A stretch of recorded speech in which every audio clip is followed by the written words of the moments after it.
Ok, vamos lá. O estudo de hoje a gente vai começar no Siman de número 10, tá? Eu não sei em qual contexto que eu vou deixar esse vídeo.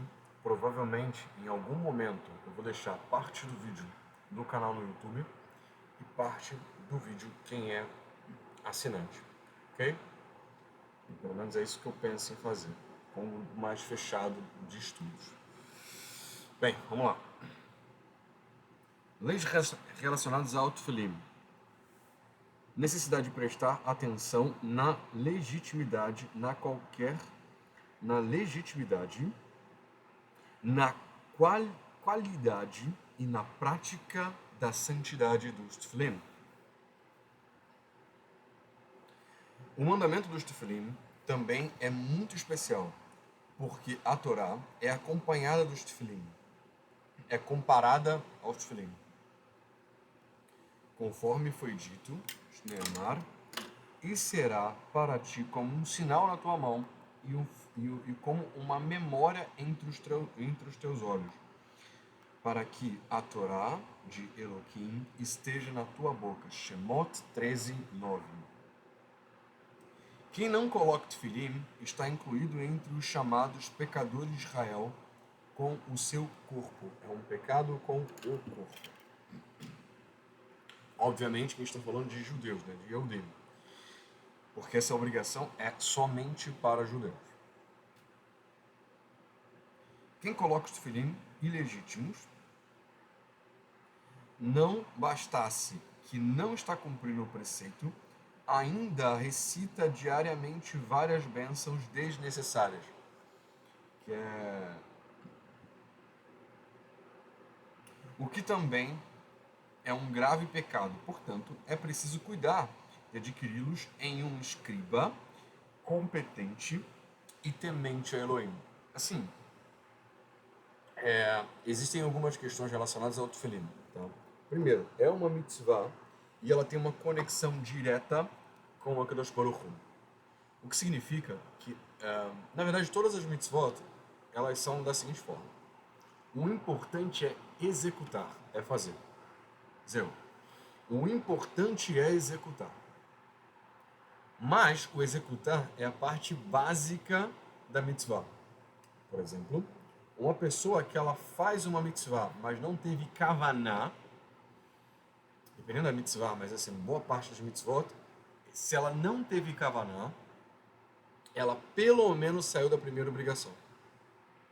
Só que quando a pessoa ela faz com kavaná é a intenção de fazer, de forma a entender 100% do que está fazendo, é ter a memória daquilo ali, do que precisa ser lembrado.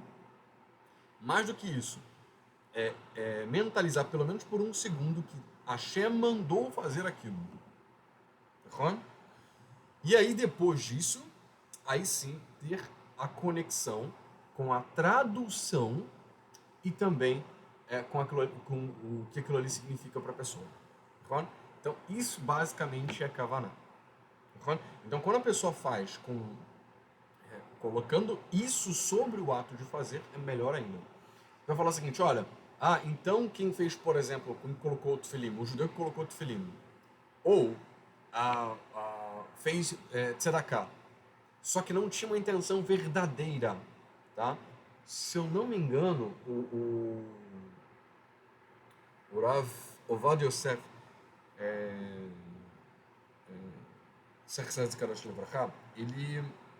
ele dizia que quando a pessoa ela executa, mesmo que ela está fazendo aquilo ali por status ou por dinheiro, sem ter uma intenção lishma, sem estar conectado com o coração a Deus, mesmo assim, isso é bom para a pessoa. Vou repetir. Mesmo que a pessoa estivesse fazendo alguma coisa sem uma intenção lishma, uma intenção de servir aos céus, ainda assim é bom, porque faz com que a pessoa tenha uma conexão. E pela Torá, pelo judaísmo, você não tem que ser para fazer. Você faz, e o ato de fazer te transforma. O ato de fazer mexe com você. O objeto não tem escolha ao passar pelas águas do rio em movimento. a não ser ficar limpo. Tá? Essas são as minhas palavras. Mas o objeto não tem escolha, a não ser ficar limpo ao passar as águas do rio. O que isso significa? Mais cedo ou mais tarde, o efeito daquilo vai internalizar outros efeitos. O efeito do contato com a Torá vai internalizar. Eu li um livro recentemente, não era ideia de comentar tanto assim não, a minha ideia era mais gravar tudo e depois comentar, mas vamos lá. Eu li um livro ano passado, em 2024, onde ele falava sobre o poder do hábito. E Estudos Científicos é um livro que ele faz amostragem de estudos científicos. Uma pessoa que perde completamente a memória, ou seja, ela perde completamente a capacidade de adquirir novas memórias. Tá? Não só perde a memória antiga, mas perde a capacidade de reter novas memórias.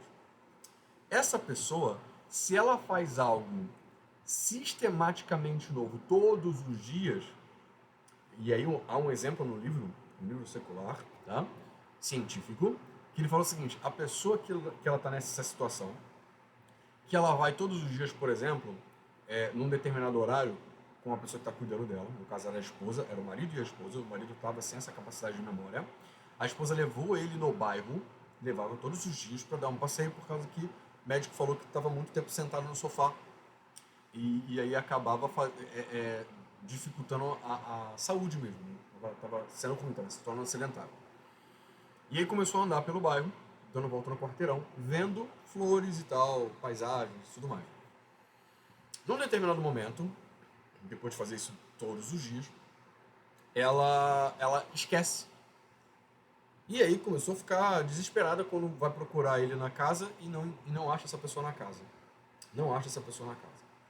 Fica desesperada e tal. De repente a pessoa volta pelo portão. Ela achou super estranho. Aconteceu isso uma, duas vezes.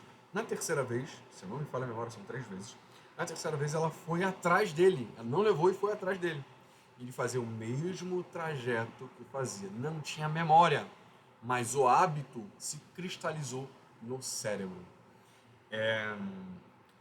O que isso significa? E isso também, nossos caminhos eles explicam muito sobre isso. O que na verdade os caminhos falam? Que conforme o tempo for passando e que você se dedica a obedecer a Hashem, alguns tzadikim, algumas pessoas muito santas, muito justas do nosso povo, eles passam a não ter livre-arbítrio, porque obedecer a Hashem se torna o principal fator da vida.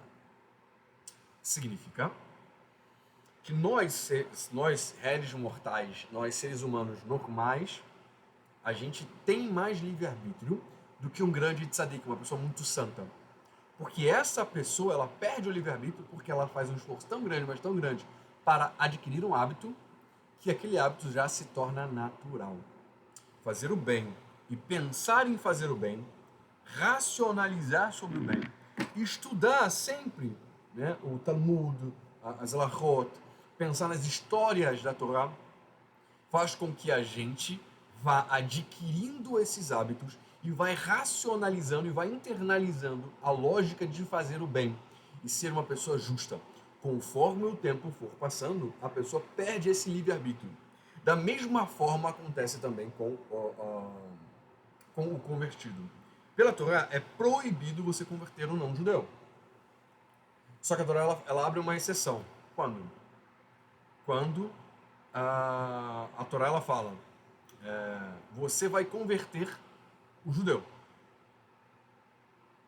Mas como é que você vai converter um judeu? O judeu é judeu, não precisa de conversão. Então a questão é que a pessoa se torna, por ele mesmo, por ela mesma, pelos seus próprios esforços, ou por uma inclinação da sua alma que está externa, e de repente ela começa a internalizar aos poucos, dentro daquele corpo, a sua alma judaica no caso, essa alma já acompanha essa pessoa durante um tempo, desde do Har Sinai, e em algum momento essa alma ela começa a entrar devagar aos poucos naquele se fundir aquela outra alma, tá? E isso é através de que você vai fazendo, e chega um momento que já faz parte de você. Entende? Vamos lá. Quem não coloca tefilim está incluído entre os chamados pecadores de Israel com o seu corpo. Coloca o corpo... quem coloca tefilim ilegítimos, não bastasse que não está cumprindo o preceito, ainda recita diariamente várias vezes as brachot desnecessárias, o que também é um grave pecado. Portanto, é preciso cuidar e adquiri-los de um escriba competente e temente a Elohim. Isso é importante. Não só fazer, por isso que a gente já falou do fazer, tanto de quem está executando, de quem está preparando a mitzvah. Até porque a pessoa que faz uma mitzvah para ligar uma outra pessoa, ela também precisa estar... como é que a gente vai falar? Ter a obrigação de fazer. Por exemplo, no kasher, só pode fazer kasher com uma pessoa kasher quem tem a obrigação de também comer, de também fazer kasher, etc, etc. Para ter também aquela kavaná ali em cima. As tiras de couro também devem ser compradas de uma pessoa fidedigna para certificar-se de que o couro é de um animal puro, não só de animal puro, mas que foi abatido de forma kasher também, e que foi curtido com o propósito de servir a essa mitzvah. Um animal que não teve a kavaná de ser feito, o abate dele para servir a esse propósito, é como se fosse um desvio de propósito. Então isso também é inválido também. Infelizmente, muitos adquirem tefilim de qualquer um, levando em conta que são mais baratos, mas no final ilegítimos. Sendo assim, o indivíduo que é temente a Hashem deve levar em consideração que, do mesmo jeito que se zela para as suas vestimentas indumentárias sejam dignas, isso é importante, tá? Eu estava ouvindo hoje um comentário de uma paraxá, do Rabino. Ele estava falando, por exemplo, uma das coisas que fez com que Yosef ele se mantivesse um tzadik foi justamente o Yosef do Egito, né? Que foi governador do Egito.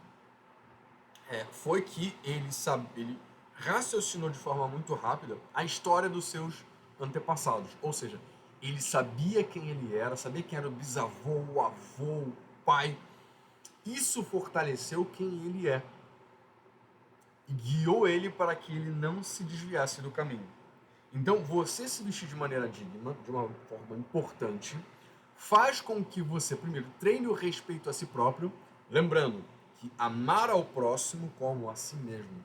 Então, quanto mais respeito e dignidade você tem a si mesmo, isso também mede o quanto respeito e dignidade você tem ao próximo.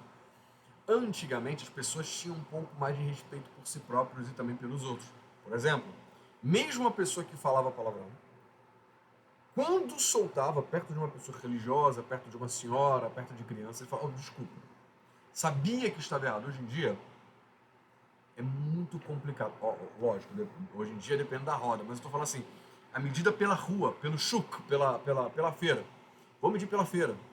Você vê como é que as coisas estão jogadas, né? Nos escritórios, etc. Vamos lá. Deve-se zelar para adquirir objetos sagrados de acordo com a Torá, de acordo com a lei, de acordo com a Alahá, sem levar em conta o custo. Portanto, ele deve certificar-se de que os tefilim são legítimos e ainda que o preço seja mais alto. Uma coisa que é importante falar é o seguinte: existe procedência, existem níveis de contato religioso com Hashem.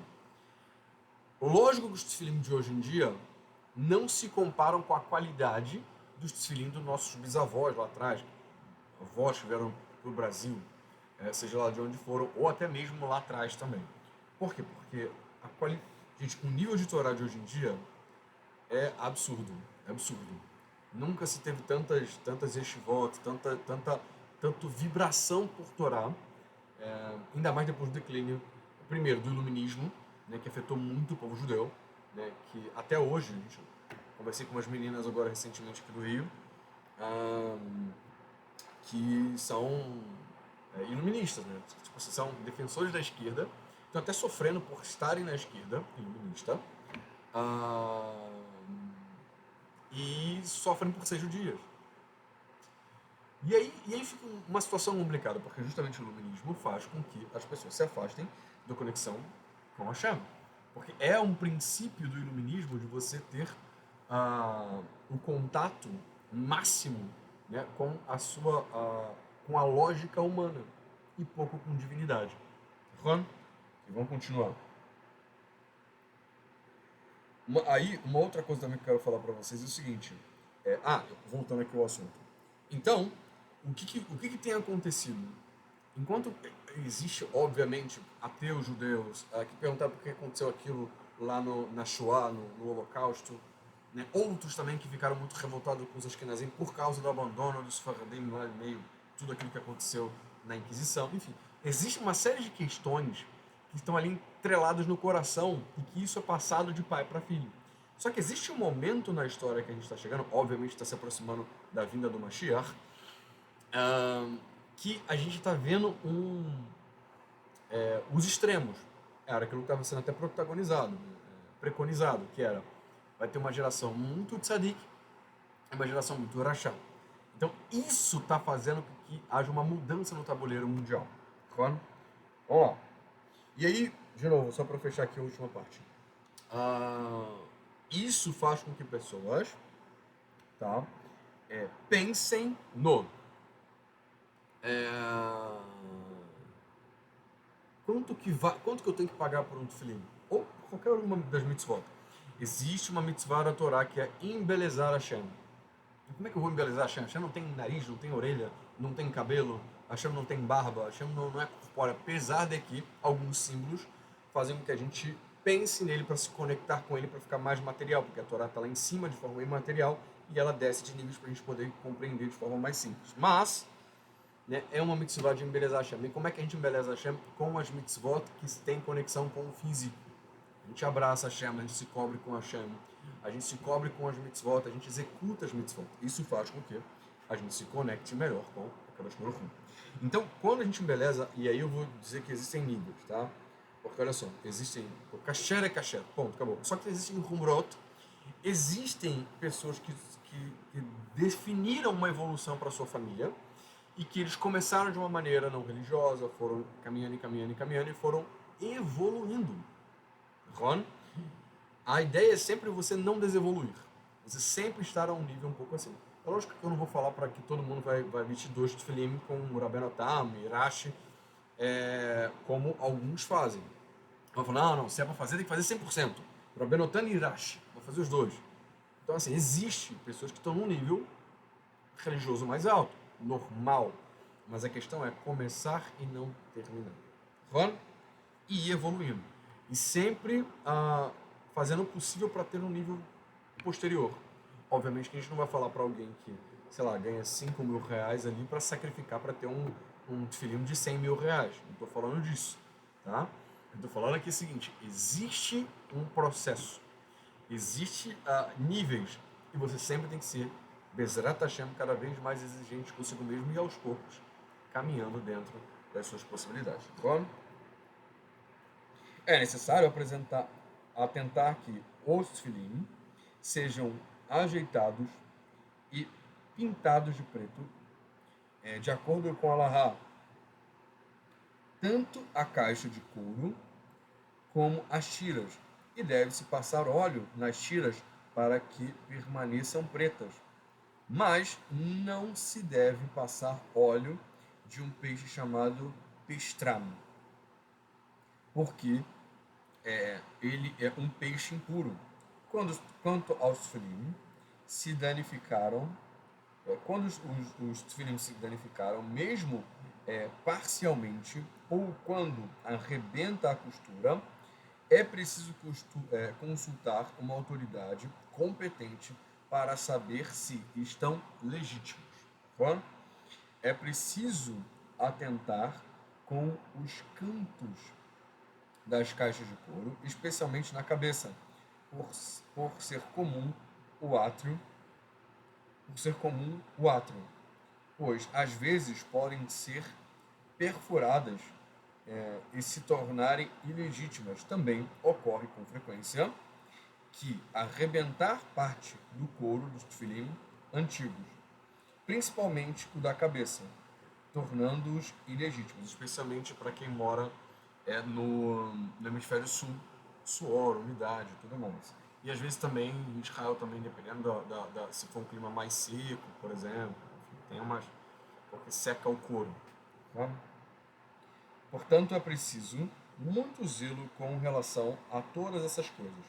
Todo aquele que é zeloso na mitzvah dos tefilim, em manuseá-los de maneira sagrada, ou seja, sem proferir palavras tolas ou conversas impróprias durante o uso.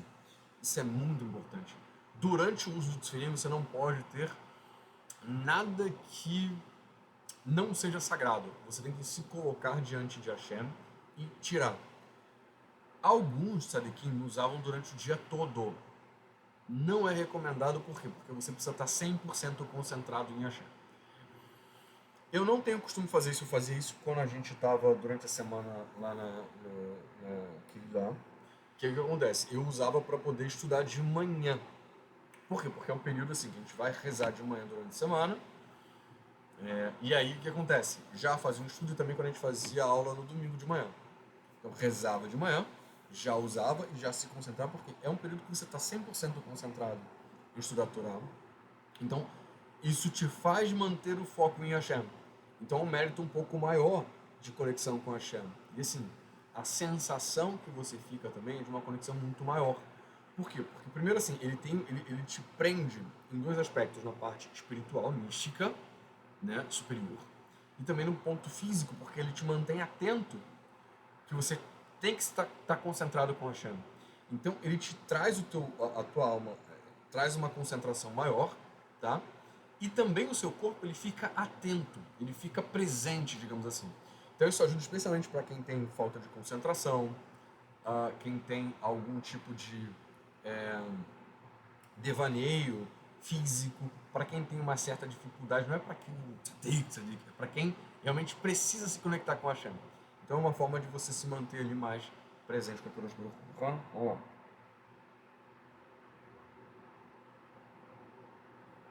Todo aquele que é zeloso no mandamento dos tefilim, em manuseá-los de maneira sagrada, ou seja, sem proferir palavras tolas ou conversas impróprias durante o seu uso, tem o mérito da vida longa e tem assegurada a vinda no mundo vindouro. Portanto, foi dito, Shneimar,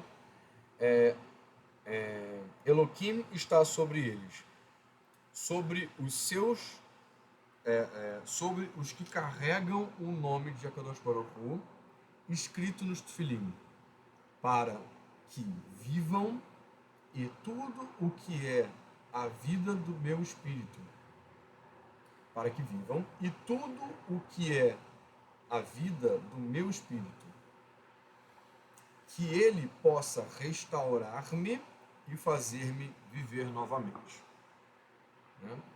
Está lá em Yeshayahu 38:16. Tefilim deriva da palavra pililá, cujo significado é testemunho e prova. Por essa razão, o lamed é conceituado para preencher a falta do segundo lamed. Os tefilim são testemunho e prova de que a Shekhinah pairava sobre nós, conforme foi dito Shneimar pelas Escrituras. E todos os povos da terra verão que o nome de Akadosh Baruch Hu é chamado sobre ti. Dvarim 28:10. Os nossos mestres interpretavam lá em Menachot 35b, Amud Bet, que isso se refere ao tefilim da cabeça e contém a letra Shem, o nome do nome sagrado Shachai. Sendo assim, o tefilim da cabeça não deve ser totalmente coberto pelo talit. Por isso que quando as pessoas estão rezando e tudo mais, muitos fazem da seguinte forma: coloca assim e deixa para fora. Por quê? Por causa da lahá. Não é nenhuma outra razão. Simplesmente por causa da lahá. Alguns, por exemplo, alguns Sfaradim lá do Iêmen e tudo mais, em algum momento, fazem uma cobertura total, assim, mas não seria tal da recomendação.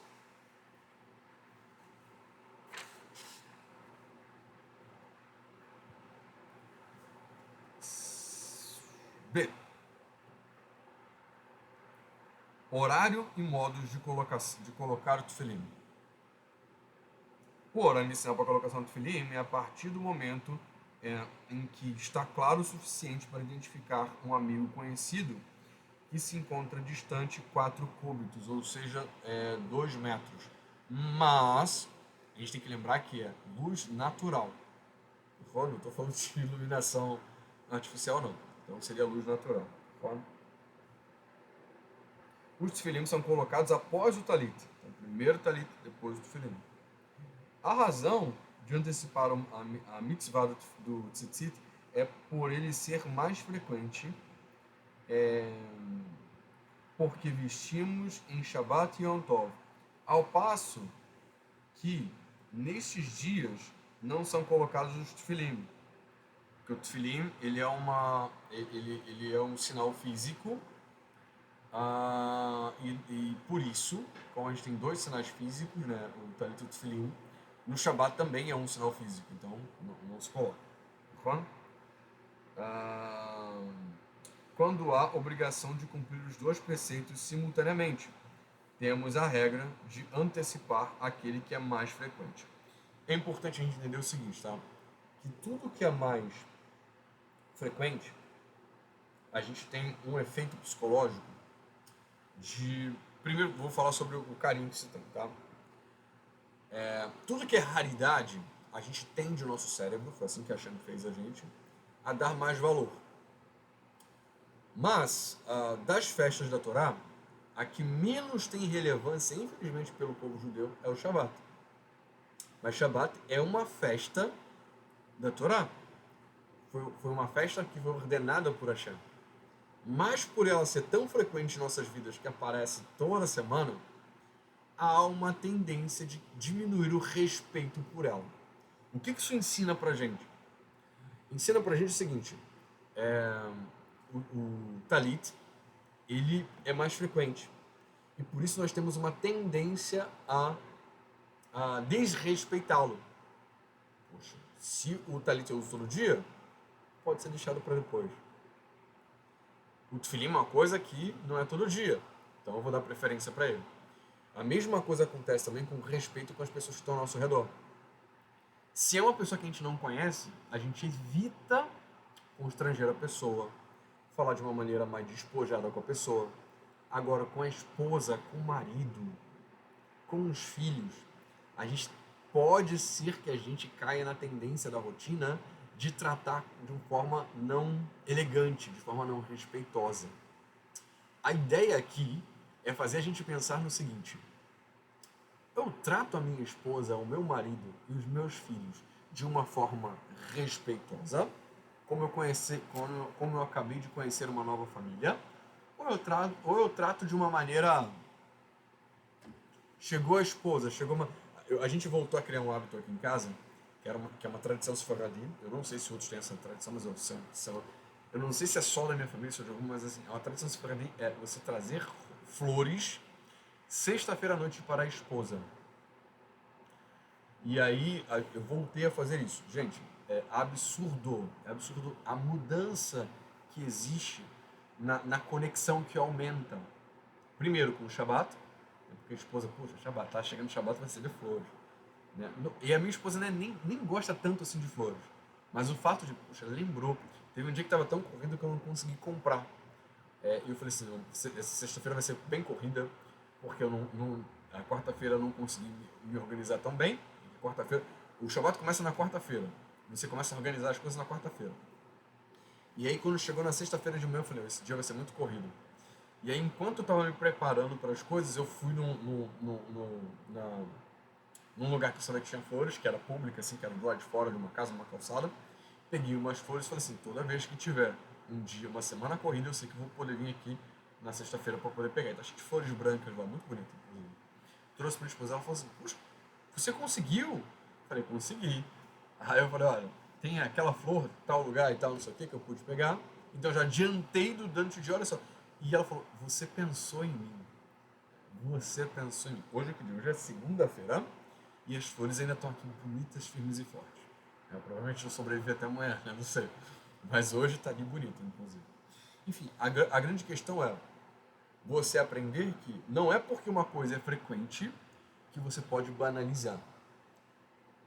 A gente tem, por exemplo, só para vocês terem uma noção, tá? O próprio Moshe Rabbeinu, na sua época, o grande líder do povo Yehudi, foi o maior profeta de todos os tempos. Mas na sua época, as pessoas estavam ali no convívio e tratavam ele como se fosse uma pessoa normal, mesmo ele sendo um gigante. E é esse ponto que eu quero trazer para você. Ali no convívio, assim, se a gente for parar para pensar, é lógico que eu tenho minhas ressalvas sobre ele. Ele é um ser humano, eu tenho minhas opiniões, ele tem a dele, mas eu discordo com muita coisa, eu discordo completamente, mas algumas coisas a gente tem que convir. Benjamin Netanyahu, Bibi, tipo, é um ser humano, a gente tem críticas quanto ao modo de fazer, mas eu não tenho a noção de quanto que ele é, o tamanho que ele é para a história. E assim, como ele é um homem bem amares, que eu digo, e aí com todo o respeito que eu tenho a ele, é que ele é um homem da política, ele não é um religioso. Mas se for comparar ele com outras pessoas, lógico, tem questões lá relacionadas ali a acusações que ele tem que dar ligações à justiça e tudo mais. Mas está falando de um ser humano que não está ligado à Torá, não é uma pessoa que é um religioso, ele não está ali estudando a Torá ali. Entende? Então, assim, a grandeza dele, mesmo com os seus defeitos, mesmo com a sua condição, é notória. Só que será que a gente, nessa geração, consegue ver o tamanho dele? Que nem Ben Gurion. Ben Gurion é a mesma coisa. Na época, talvez, tinha muita gente, inclusive, que batia de frente com Ben Gurion. E hoje, historicamente, a gente consegue ver a história de Ben Gurion, o quanto que ele contribuiu. As histórias com alguns rabanim, com algumas pessoas, até com inimigos históricos dele lá dentro do próprio Estado de Israel. Então, assim, são coisas que a gente tem que entender. Que não é porque está ali que é um ser humano. Existem níveis de pessoas. Existem grandezas de pessoas. Existem pessoas que só vão ser valorizadas depois do tempo. É normal acontecer. Só que é mais fácil quando a gente convive lá no dia a dia diminuir o que é comum pra gente. Reduzir a algo que pra gente é mais comum. Então, por causa disso, a gente meio que pela lahá, a gente coloca antecipadamente o tefilim para depois colocar o talit. Ao contrário, desculpa. A gente coloca primeiro o talit, né, para honrar quem está ali com a gente todo dia, mesmo sendo um pouco mais difícil, e depois colocar aquele que é mais excepcional. Então, Shabbat é a mesma coisa. Tem a questão também do pão e do vinho também. Não é aula aqui hoje, mas também tem esse mesmo significado também quando a gente cobre o pão no Shabbat também. No Shabbat a gente troca ali, inverte algumas ordens ali, e por causa disso a gente cobre o pão para não envergonhar o pão. Olha só, o pensamento do estudo judaico, como é que isso mexe com a composição do cérebro quanto ao respeito das pessoas. Né? Mesmo que essas pessoas não sejam pessoas, o pão, por exemplo, ou que seja um passarinho que não pensa, né? A gente tem uma obrigação de respeitar o passarinho para não ferir os sentimentos do passarinho também. Então, até o mínimo, não tem a ver com o animal, não tem a ver com o pão, não tem a ver com o talit ou tefilim para deixar triste ou não, tem a ver com como a gente se comporta, como isso molda a nossa vida. Isso é muito gostoso, mas vamos lá. O horário inicial de coloque do tefilim é a partir do momento... tá bom. Aqui no próximo aqui. A razão de antecipação da mitzvah, do tzitzit, é porque ele é mais frequente, porque nos vestimos Shabbat e Yom Tov, ao passo que nesses não colocamos tefilim. Quando há a obrigação de cumprir dois preceitos simultaneamente, temos a regra de antecipar aquele que é mais frequente. No entanto, quando os tefilim são manuseados primeiro, mesmo que dentro dos invólucros, é obrigação colocá-los antes do talit. Então, inicialmente o que você vai fazer? Vai pegar primeiro o talit, tá? mas pegou o tefilim, mesmo que esteja ali com a cobertura. Então coloca o tefilim primeiro. Mas não é ideal. O ideal é você pegar o talit e já vestir o talit. Depois pegar o tefilim. Assim consta no Chaye Adam. Porque não podemos transpor o preceito que vem às nossas mãos. Eu não posso negar uma mitzvah, não posso negar de obedecer a Hashem. Conforme está escrito, e guardareis as matzot, os pães ázimos, Shemot 12, 17. Não leia matzot, mas mitzvot. Ou seja, não deixe fermentar, ou esperar, ou passar o tempo, o preceito que está na tua mão. Claro? Vamos ler aqui, deixa eu ver, 35 minutos.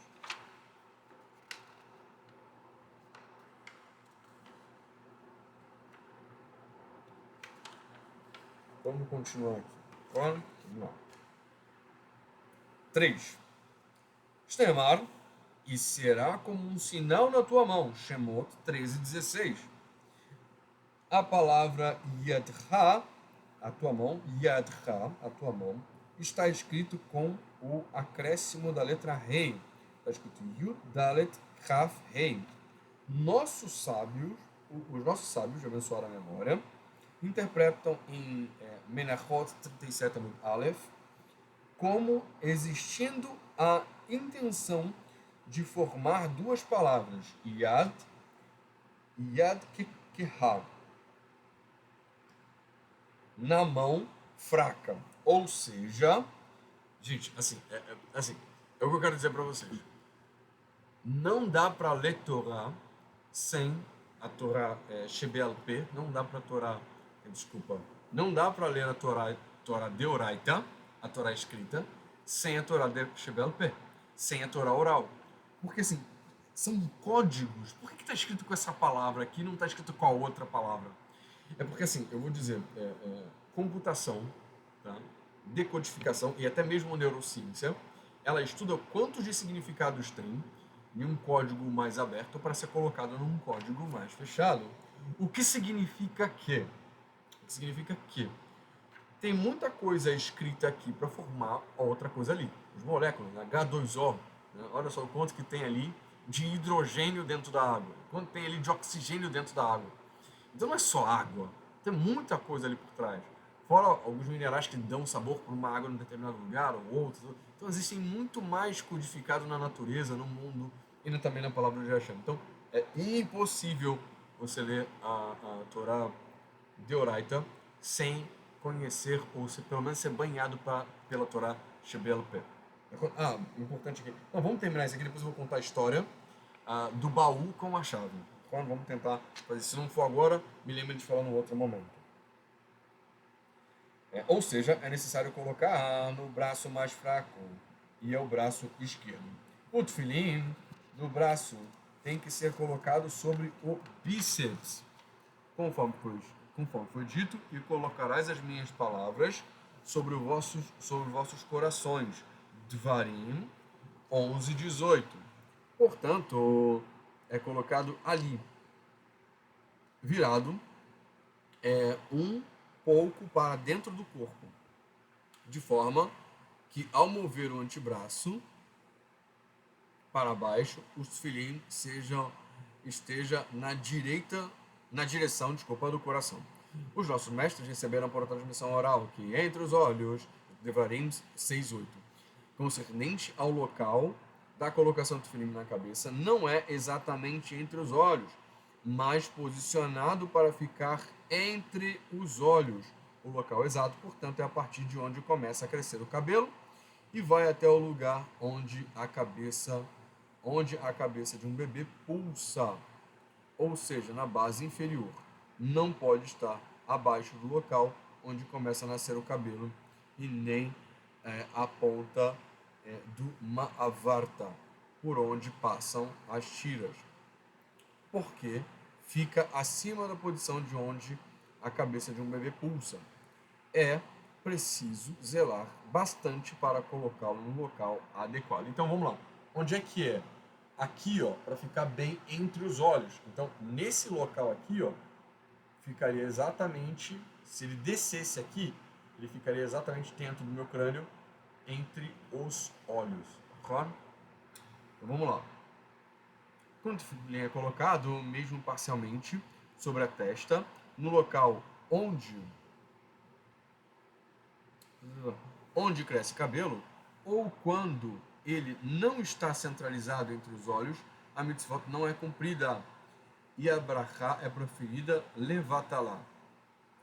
No caso, deve ser posto detrás da cabeça o final do crânio, em cima do cabelo e na direção oposta à face. Ele também precisa estar concentrado em desviar-se para um dos lados. Ele precisa estar bem ajustado na cabeça. Portanto, é preciso cuidado especial quando a caixa é grande, pois é mais difícil apertá-lo corretamente. Ron? Quanto tempo? 40 minutos. Vamos continuar. Modo de posicioná-lo entre as berachot. A pessoa deve colocar o tefilim de pé. Eles não devem ser jogados no invólucro, para não serem tratados de uma forma desprezível. Existe uma forma de você guardar o tefilim de forma com que fica, você já deve ter visto a fotinha ali, né? De forma organizadinha assim, fica um do lado do outro, ele fica ali amarrado de um lado, enrolado de um lado, enrolado de outro, depois passa-se no meio ali para ele ficar bem acomodadinho. E o lugar onde guarda, só um minutinho, vou pegar aqui, só um minutinho para vocês verem.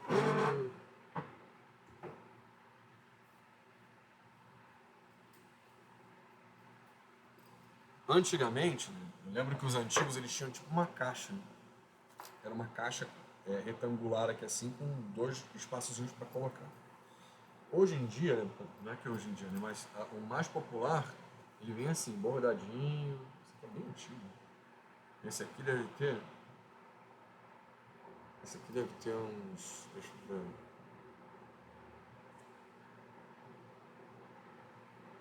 eu acho que esse aqui deve ter uns 10 anos. Esse aqui deve ter uns 10 anos, por aí. 10 anos? Não, mais de 10 anos. Mais de 10 anos, com certeza isso tem mais de 10 anos. Enfim, e até que tá bem conservadinho, né? Ver se eu compro uma nova capinha, bonitinha e tudo mais. Tá?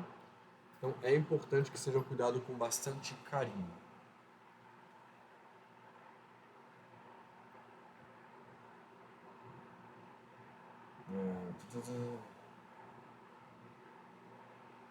Ok.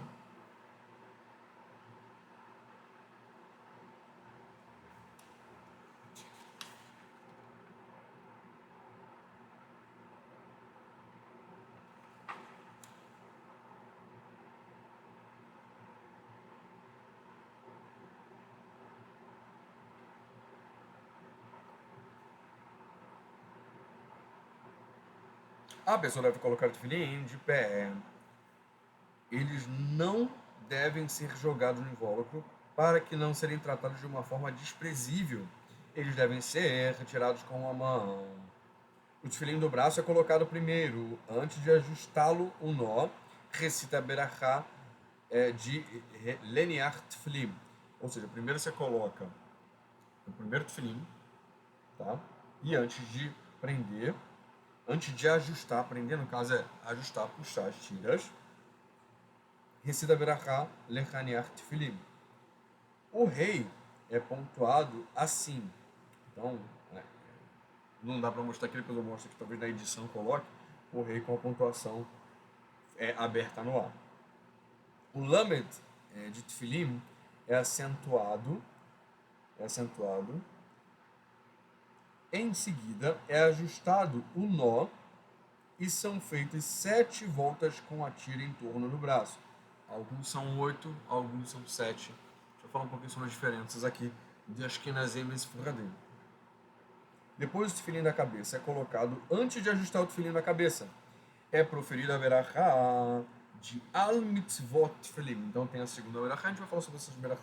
Então, primeiro começa a lechanech tefilim, depois vai para cá, para a mão, e faz a berachá de al mitzvot, desculpa,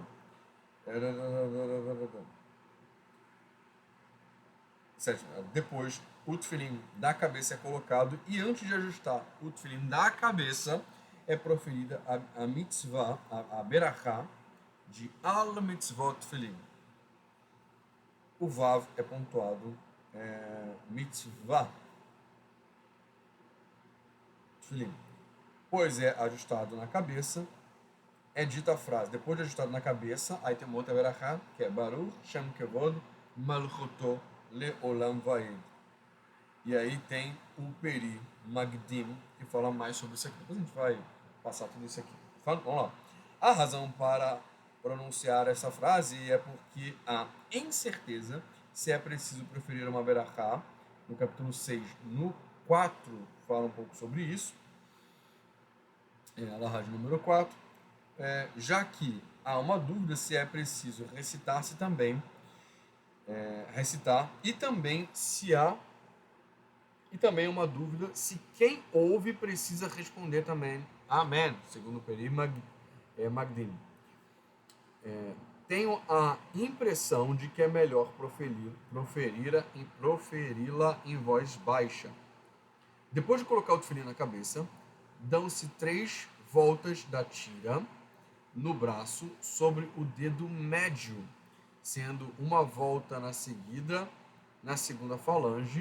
falange medial, e 2 voltas na primeira falange proximal. Obviamente, tá, que eu vou colocar a figura também no grupo e também lá nos materiais, falando sobre onde é colocado, porque com as imagens e talvez um videozinho só para mostrar isso mais ou menos na prática, para ficar mais fácil. Tá? Beleza. Então, é basicamente isso. Se o tefilim na cabeça foi retirado antes do envoltório, quando ocorre a retirada do envoltório, primeiro o tefilim na cabeça, antes do tefilim do braço, é preciso soltá-lo e cobri-lo com algo para que seja colocado primeiro o tefilim do braço, porque a precedência do tefilim do braço abre o da cabeça e se baseia na Torá, conforme foi dito, e amarrarás por um sinal na tua mão. E só depois fala que serão como filactérios entre os olhos, Varim, Deuteronômio 6:8. Isso não é considerado uma transposição da mitzvah. Então, normalmente é feito isso aqui, tá? Que coloca por cima de um, enquanto você está colocando o outro. Tá? Então, assim, você cobre da mesma forma por causa daquela questão de que você tem que pensar no respeito, você tem que pensar na ordem das coisas. Evitar que haja uma interposição. A gente acabou de falar. Foi isso? Ah, tá. Evitar que haja uma interposição. Não é permitido haver uma interposição entre o tefilim e o corpo, pois vale tanto para o tefilim do braço como para o tefilim da cabeça. Cabelos curtos não são considerados interposição, porque o normal é tê-los assim. Porém, os cabelos longos não bastante serem proibidos por causa do orgulho e vaidade, capítulo 3, o artigo 2, interrompem que outra proibição relativa à colocação dos tefilim, pois eles causam uma interposição entre o tefilim e o corpo. Lembrando que essas questões também estão muito relacionadas a algumas questões de posição dentro da posição social, digamos assim, tá? Por exemplo, o Yehuda Anassi, dizem que ele era muito bonito e tinha cabelos longos. E ele tinha uma posição social, tá? Em que era importante manter-se ali socialmente. Tá? O próprio Yosef Atzadik e tudo mais. Assim, tem que ser procurado um rabino para entender direitinho como é que faz isso em relação aos homens. Lembrando que o tefilim é uma mitzvah masculina, tá? Para homens. Mulheres podem entender por quê? Porque as mulheres podem cuidar dos seus filhos, ainda mais Depende, assim, porque, vamos lá, a mulher não tem obrigação de estudar as alahot, estudar a Torá, especialmente na questões que estão relacionadas ao tempo. As mulheres, por exemplo, chamar Israel, as mulheres não só podem como devem estudar, Shabbat as mulheres não só podem como devem estudar, Kashrut, tudo mais. Só que existem mitzvot, por exemplo, que são relacionadas ao homem, mas a mulher tem filhos. Se fosse antigamente, onde a mulher não trabalhava e tudo mais, ou recebia dividendos, ou no caso, enfim, é uma outra história.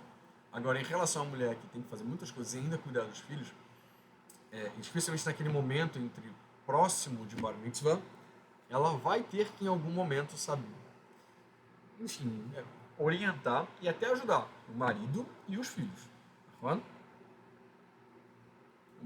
Hoje em dia está muito mais complicado do que antigamente para as mulheres. Tá?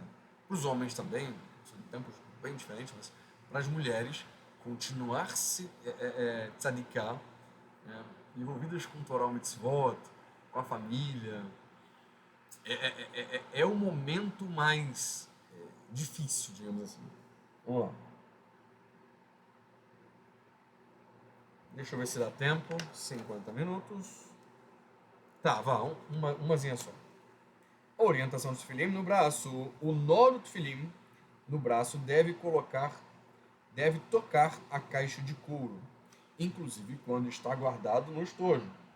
Esse nó, no formato da letra Yud, deve estar voltado para o lado do coração. A Mahavarta, parte da caixa do couro por onde passa a tira, fica voltada para cima e a caixa fica voltada para baixo. Pode haver uma exceção no caso de dificuldade, como, por exemplo, no caso de o canhoto que coloca o tefilim no braço direito e não tem tefilim apropriado para canhoto, que é ajustado para canhoto, precisando tomar emprestado de um destro, no caso, que coloca o tefilim no braço esquerdo. Só para lembrar, o destro coloca o tefilim no braço esquerdo e o canhoto coloca o tefilim no braço direito. Vice-versa. E não dá para inverter o nó ali para usar. Se pegou emprestado, não dá para inverter ali naquele momento. É melhor que a Mahavarta fique para baixo e a caixa para cima, do que deixar o nó no formato do Yud do lado contrário ao lado do coração. Aqui tem um desenho aqui para a gente encerrar. Não sei se dá para ver aí. Aqui. Ok, vamos lá. Lembrando que essa imagem aqui é segundo o rito Sfaradi. Bem, gente, vamos encerrar por hoje. Ficou escuro. Eu pretendo voltar a fazer esses vídeos, esses estudos. E, melhor ainda, tá? Para quem se comprometer, a gente vai ter uma área de membros para quem for fazer o curso. O curso é pago? Sim. Não é... gente, conteúdo de graça eu vou fazer sempre. Bezrat Hashem. Estou fazendo muita coisa de graça e vou continuar fazendo, tá claro? Mas assim, a gente vai precisar patrocinar esse projeto. Não é esse projeto em si, mas também os projetos também existem muitas pessoas pobres hoje precisando de uma estrutura para apoiar a sua caminhada no judaísmo. A verdade é essa. Só que assim, o mundo de hoje está muito mais egoísta, infelizmente. Infelizmente, o mundo de hoje está muito mais egoísta. Então, as pessoas estão sofrendo porque tem pouquíssimas pessoas querendo pagar o preço. E assim, essa minha caminhada é longa, né? E eu vejo isso há muito tempo. E as pessoas querem ser mais consumistas, né? E querem se desconectar das pessoas. Obviamente que eu sei que a vida está um pouco mais complicada no Brasil, Mas é obviamente também que existem pessoas que têm muita vontade e tem só um caminho, que é depender da ajuda de outras pessoas, né? E a Hashem dá a oportunidade da gente de fazer algo pelas outras pessoas, simples assim. E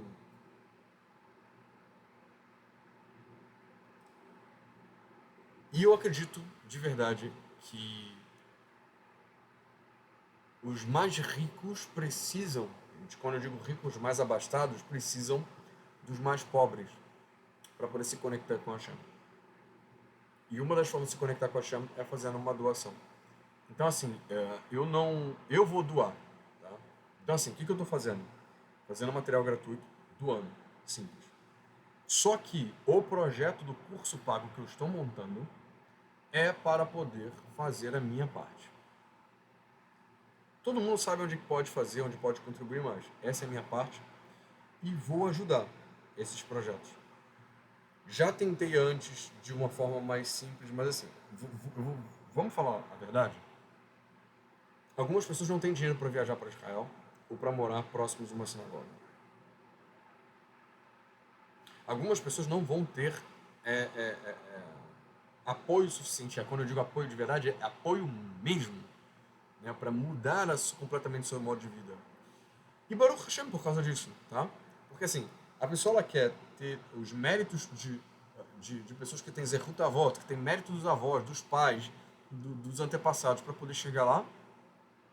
E Avraham Avinu, ele fez o seu próprio esforço. Assim, tem que baixar a cabeça e falar assim, eu preciso de ajuda. E nesse caso aqui, a gente está também pedindo ajuda para vocês. Nós precisamos de ajuda nesse projeto. Então você pode tomar uma decisão. Ajuda. Mesmo que depois você faça parte de poder ser ajudado, ok. Mas uma pessoa sozinha não faz.